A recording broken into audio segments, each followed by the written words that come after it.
It was a sad time. I wanted to date dragons. That's gonna be really interesting taken out of context.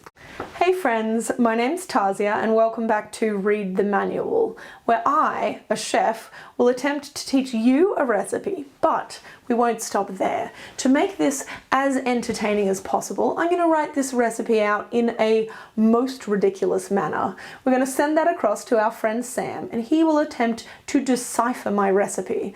We've borrowed inspiration from old board game manuals, which were a little confusing to say the least, and this should make for some very entertaining content indeed.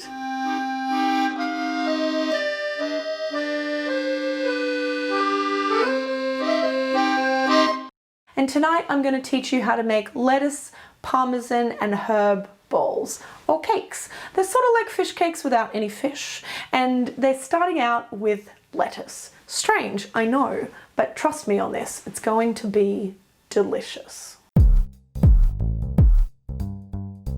So we are back with another Read the Manual, and as always in Read the Manual, I have not read the recipe. I don't know what I'm cooking, I don't know what ingredients I have, I don't even know what equipment I need. The recipe is here in front of me and we will read it together, friends, as I discover just how wildly and strangely Tasia has decided to write it this time around. So let us commence, because the time has come, the Tasia said, to speak of many things. Of anonymous ingredients, of lettuce, and of cheesy things. I don't know if that is a reference to the show or my delivery or to the ingredients. Let's find out together. It's time to cook this mysterious situation. Tasia hopes I am prepared. Probably not, but you know, we'll muddle on through. Are any of us ever truly prepared for anything? That's the kind of deep philosophical content that I know you come to cook that game for. You probably actually come here for cooking and games, but we can get some philosophy in there. That's how we do. We're going to start with some cos lettuce. You want to finely slice this cos lettuce up and then toss it with a little salt. We are putting this salt through the cos lettuce to draw the moisture out. You can put this freshly salted lettuce across in a colander and leave it to drain. To start, she would like me to acquire the green crunchy water plant. Specifically the one shaped kind of like a football, she thinks. She honestly can't remember what a football is shaped like, but she thinks it's pretty similar. So herein we enter a problem already, because is this an Australian football? An American football? A soccer football? I think most of our viewers are Australian at this point, so I'm going to assume she means a soccer ball because I'm not aware of any football. The ghosts are back, clearly. I'm not aware of any Australian football shaped vegetables that are crunchy and green. So I'm guessing somewhere in that bag of ingredients that is just behind the camera there is some sort of lettuce. Okay. See, weirdly, these kind of are slightly rugby shaped. I don't know, they're not shaped like a football, so this is already falling apart on us. That's okay, that's the point of this show. I will want to slice this up in such a way that I achieve long ribbons. Tasia recommends using a knife, but a sharp spoon will do in a pinch. Okay. I'm going to imagine that we probably don't need both heads of this lettuce. We do have a knife. I have decided against the sharp spoon.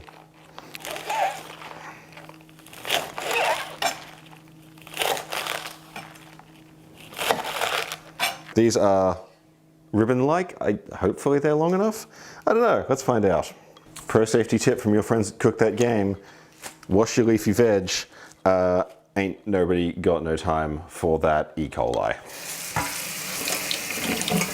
I now need to toss my ribbons in some salt. Not too much salt. This is, after all, lettuce, not pasta water. So we're going to get some salt. We're just going to give this a toss in the colander. Hopefully the water will help that salt stick a little bit.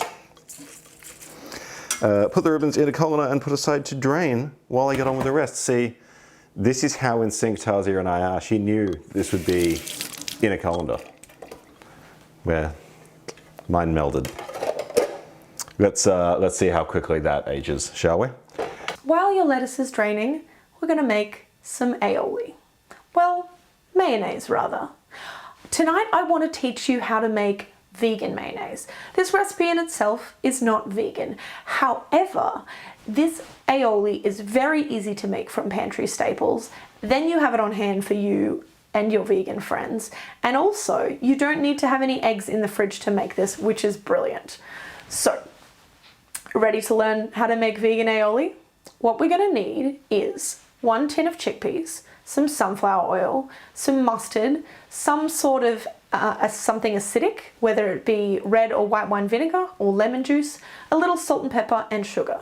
And tonight for this recipe we're going to be making a lime and pepper aioli. So we're also going to want a couple of limes and some freshly ground black pepper. We're going to be stick blending this. All right, I will want an angry electric wand. If you were an angry electric wizard, you would carry one of these in your pocket, but most folks keep them in their cupboard. Angry electric wand. I'm going to assume stick blender. Stick blender seems like a compelling option here. So, angry magic wand. Nice. Let's assume that's what it is. It's wand-like and sounded a bit angry. Okay, water of beans. And by beans, Tasia means chickpeas, which are of course a type of bean. They are garbanzo beans, I think. They're definitely a bean. Let's not fact check me on this. Cool. I'm assuming there is some sort of can of chickpeas in that there bag. Haha. All right. I don't need the chickpeas. Fling them in the fridge, put them in the fridge, fling them at a nearby friend. They are my chickpeas, and I can do whatever I want with them, but they are not needed here. Sup, camera guy? No, I'm not going to throw chickpeas, mostly because it's my house and I'd have to clean them up. So aside from the momentary satisfaction of flinging chickpeas at Glenn, it wouldn't work out for me. So I have my chickpeas. I need to put the bean water in a long cylindrical situation. That's probably going to be an immersion cup. You can't fool me, Tasia. Not that easily. But I will just pour some chickpeas in there. So that was, let's be smart and use a sieve. You will now get to have the unedifying side of me fishing those out of chickpea water. So that'll be, you know, gross. Remove that husk. Okay, that is done. We have our bean water in our cylindrical thing. Pop that 1/2 cup of aquafaba in with about a tablespoon of mustard, 2 tablespoons of your vinegar or lemon juice of choice, and we're going to stick blend this together for about 30 seconds. It'll get all cloudy and creamy and start coming together into one liquid. I now need to add some lemon and some mustard. Alternatively, I can use some red wine vinegar.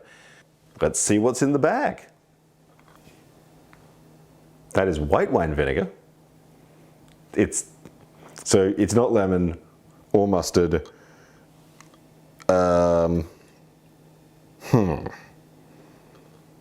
see how this is. However, I have outsmarted you again because I came prepared. That's right. My fridge contains both mustard and lemon at all times. You thought you had me, but you didn't have me. You got to get up a bit earlier in the day to sass me, is what I'm telling you. So for that, I reckon about like that. You know what? I'm going to put all of the lemon in there because you can never have too much lemon. That's how I do things. So this is interesting. So aquafaba kind of works like egg white. It's like a vegan alternative to egg white in how it behaves. So I'm not quite sure what we're doing here. It might be a salad dressing. That would make sense with the lettuce. I'm just going to throw in a couple of big old teaspoons of mustard. So that mustard generally helps to stabilize the emulsion. So when I whip all of this up, it should hold together a bit more. I suspect this is some sort of vegan aioli. So if you'd like to come over here, because I'm being instructed to apply the angry magic wand for an amount of seconds, roughly the time it takes you to recite your favorite sassy quote. We might just add my favorite sassy quote in post when I can think of what it is. There's a story that George Bernard Shaw once said to Oscar Wilde, "Oscar, I walked past your house the other day," and Wilde replied, "Thank you." Hilariously sassy. Next, we're going to measure out 2 cups of sunflower oil. And with the motor still running on the stick blender, we're going to slowly add that oil in. It will start to thicken and get paler and paler until it becomes white. Next, slowly add some sunflower oil. Add it till the mixture thickens and gets white and is almost set. Congratulations, I have been a vegan aioli base. I don't know how I've become that, but apparently I'm going to. So I'm assuming there's some sunflower oil momentarily incoming. Well, I regret that one. Okay, so we want some creaminess.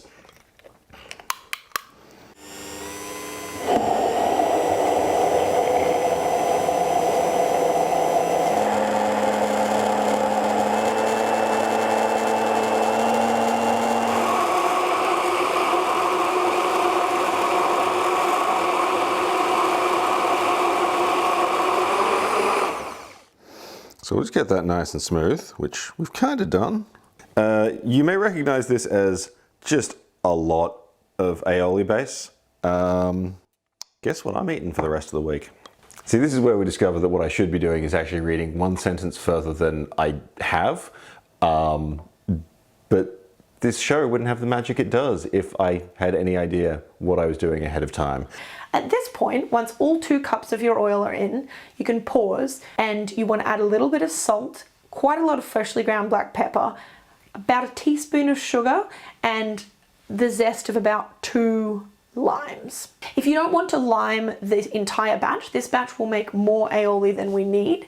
You can just take about half of it, keep it aside for flavoring in a different way, and then add the lime zest and juice to this aioli mixture. Have a taste, see if you think it needs a little bit more vinegar, salt, pepper. Taste and adjust until it sings. What I've been told is that this is probably more than I need. For this dish, we're going to season it with lime and black pepper, which I can do with the whole batch, or pop half aside to flavor some other way for future adventures. I don't know that I even need half of that batch. I'm going to go with like a quarter.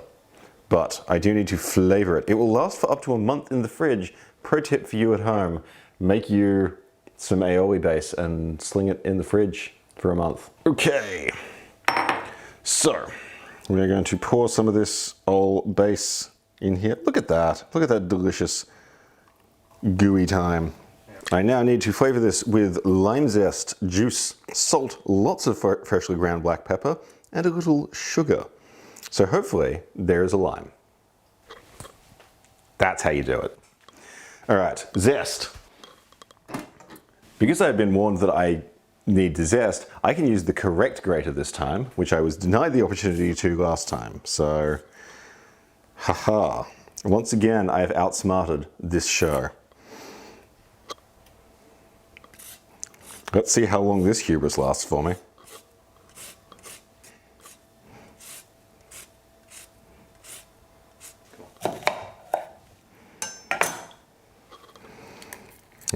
We have peeled its flesh. We have squeezed its desiccated guts out. Truly, we are victorious over this lime. It's the small victories that you treasure. At least when you're me, because it's not like I win games on this show.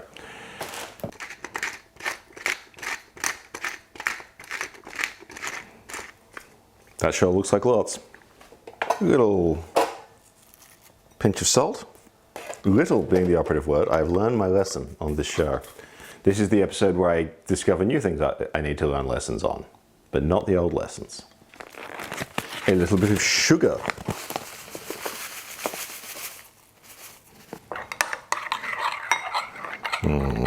It's a little bit thin, but I guess that's how we do.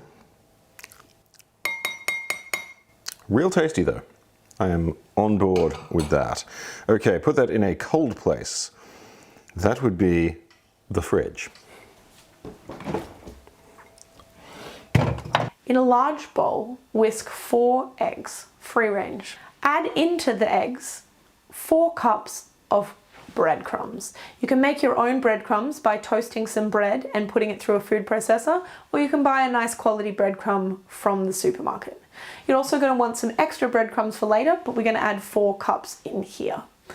We're also going to add about 70 grams of freshly grated Parmesan, and you remember the drill. Don't use pre-grated Parmesan or I will find a way to climb through the internet and haunt you. Buy yourself a chunk of Parmesan and grate it. It's not going to take much effort and it will make the world of difference with flavour, I promise. Grate a chunk of Italian's favourite cheese. Do not buy pre-grated. We do not want to summon the Tasia ghost. I'm talking to you, Glenn, the man behind the camera who did the shopping. You did bring me some cheese. Can I have it, please? It's in the fridge. Well, that's the same thing I've got. So, we have the correct cheese this time. We do not need to upset the Tasia ghost. A grater for the cheese. I don't know what I'm grating this cheese into. I'm assuming I'm not just doing it straight onto the board. It also needs to be a chunk. I don't know how big a chunk. All right, let's take some precautions. Mixing bowl. Cat with opinions.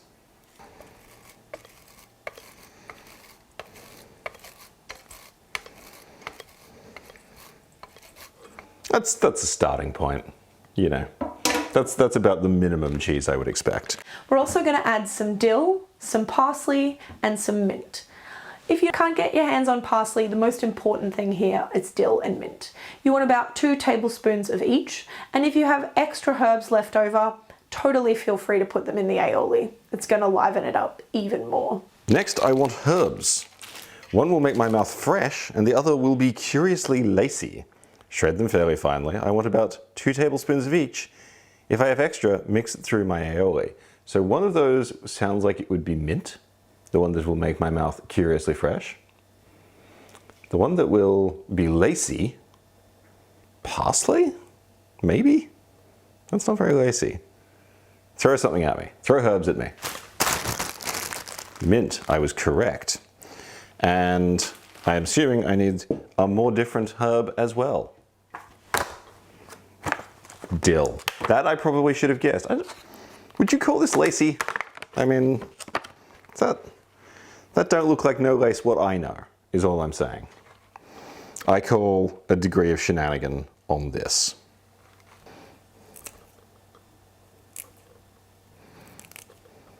Shred them fairly finely. Okay. We can do that.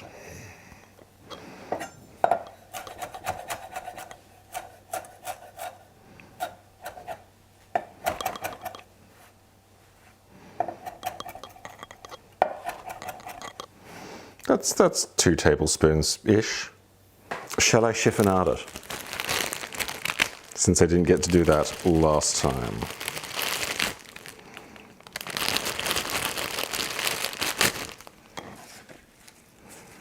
These are very large mint leaves, which is fine. That actually makes it a little bit easier.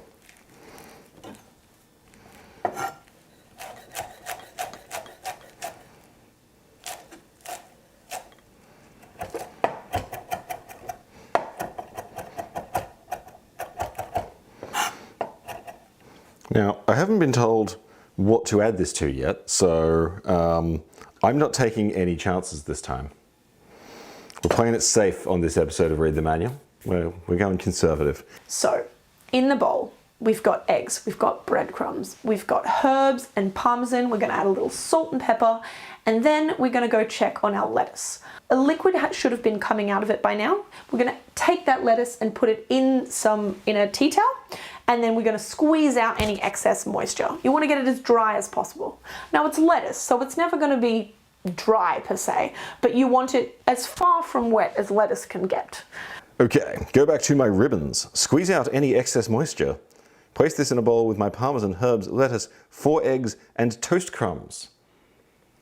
I apparently needed toast crumbs, which would have required toasting. I'm not opening the base of my toaster, which I have not cleaned in a shamefully long time, so I hope there is a solution here. Squeezing out excess moisture.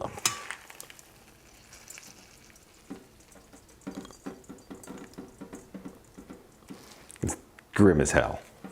I genuinely have no idea where this is going right now. If I'm going to end up like deep frying lettuce, possibly. I did not know that you could deep fry lettuce, but you know. See, I learn things on this show too. We're going to add that squeezed out lettuce into our egg and breadcrumb mixture, and we're going to squeeze that all together. It should at this point come together quite nicely. Put this in a bowl with my parmesan, herbs, lettuce.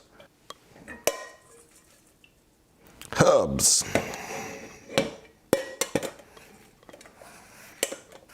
Four eggs. Are there some eggs? There were eggs. I saw eggs in the fridge earlier. I'm an attentive man.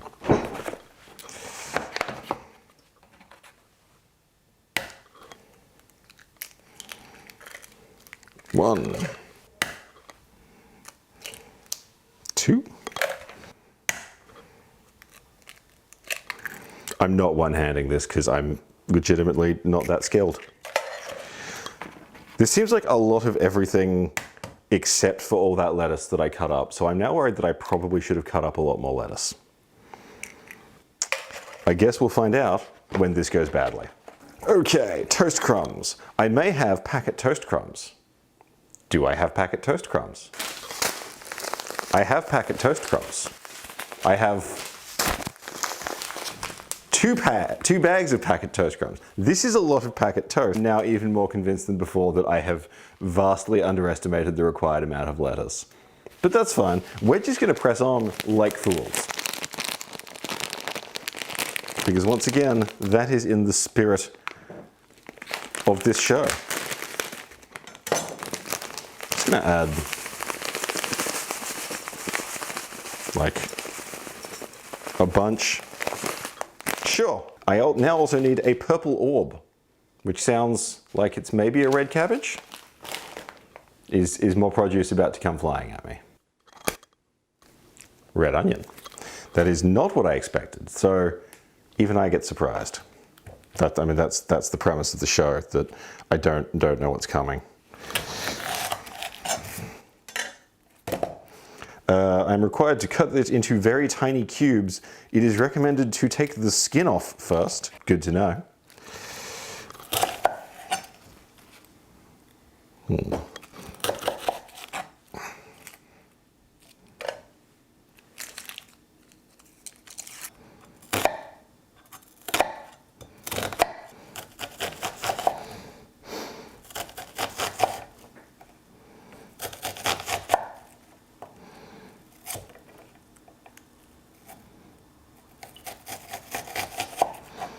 So I promised myself I would never cry on camera. And look at me now. I never actually promised myself that, and that would be really dumb to do when I was about to start a cooking show. But it would be funny if I had, because now I'm welling up. I feel there are exceptions for, you know, what is basically sulfuric acid forming on your eyeballs. The reason you cry when you cut onions is the onion vapor comes and, oh God, ow. The onion vapor comes and mixes with the moisture in your eyes and basically forms acid. So that's fun. All right, we are flanging this in. Put this in the lettuce mix. Yeah, cool. Okay. You want to take about golf ball sized pieces, form them into beautiful little balls, and pop them aside. I will know I have added the right amount of toast crumbs if it can form small rounds. I see.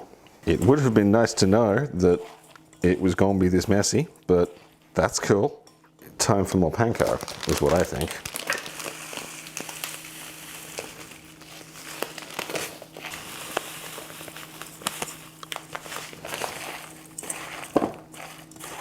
Does this form a small round, roughly the size of an outrageously cute baby dragon?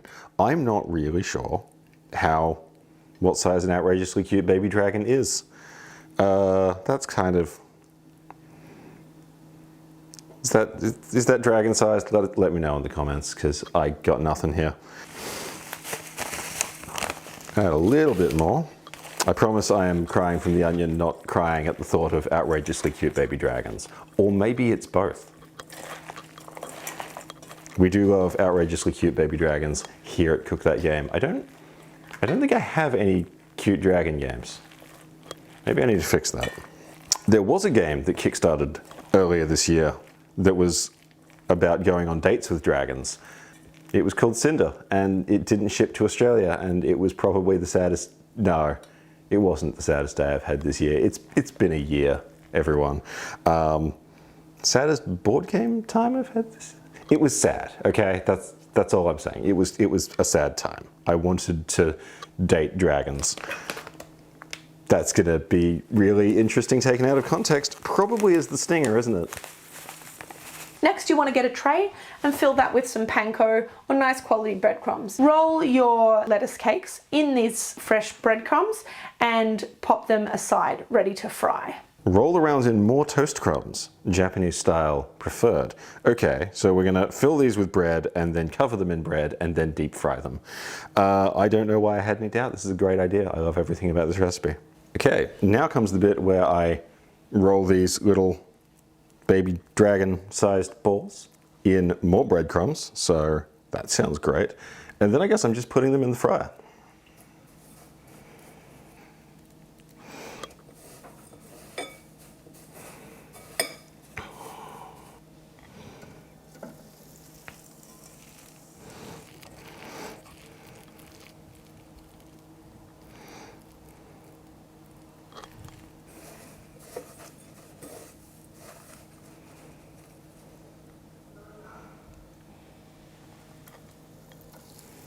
Next up, we're going to get our oil heating. If you have a deep fryer at home, I would get that heating now, but most of us don't have a deep fryer at home. So I'd recommend heating a wide, heavy-bottomed saucepan with about 2 inches of oil. You can use any flavorless vegetable oil that can heat to a high heat. I recommend having a little Google to see what oil is easiest for you to obtain that works for deep frying. You want to get this up to a nice medium to high heat. When you think it might be hot enough, I'd pop just a couple of breadcrumbs in there, and when they sizzle and float to the top, you know it's hot enough. You don't want to have it on full high heat or it will burn. Heat your deep fryer. You probably know how to do this. If you have forgotten, ask Google. Okay, Google. How do I heat a deep fryer? Here is some information for how to heat oil for deep frying. Here's a summary from Taste. How to heat oil for deep frying. 1. Place a plastic ruler in a... We have our oil heating, we've got our cakes formed, we've got our aioli in the fridge. Next up, we want to get a tray with some paper towels or some chucks on there, so when they come out you can drain off that excess oil. Pop your little cakes into the oil and let them fry. If you're frying them in a fry pan, they may be so thick that they're sticking out of the oil, in which case fry them 2 minutes on one side, flip them over, and then let them fry on the other side. You want them to be a nice, deep golden. I definitely recommend, before you go ahead and put all your cakes into the oil, to have a taste of the first one and double check if you need to adjust that salt and pepper.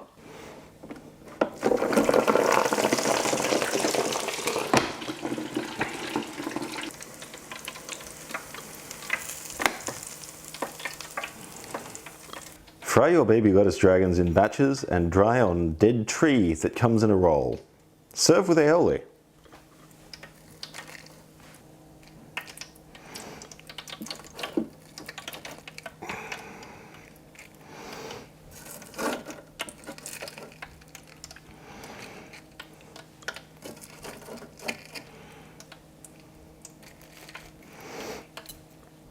And that's pretty much it. You'll have these beautiful golden little lettuce cakes that are moist and herbaceous inside and golden and crispy on the outside, and you can dip them into your handmade aioli. And if you really want to, I'd serve this with a beautiful side salad or pile them up on a plate and get amongst it. Thank you for joining me, and I'll hand this over to Sam. I've been instructed to attempt not to burn my mouth, then burn it anyway. But I'll show you, Tasia.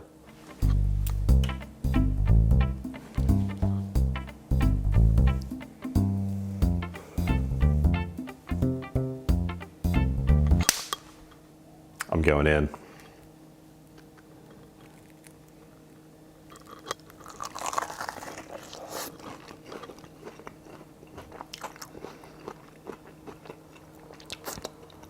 Mouth unburned. This is wild. So last time I kind of, like, I know how to make pasta, right?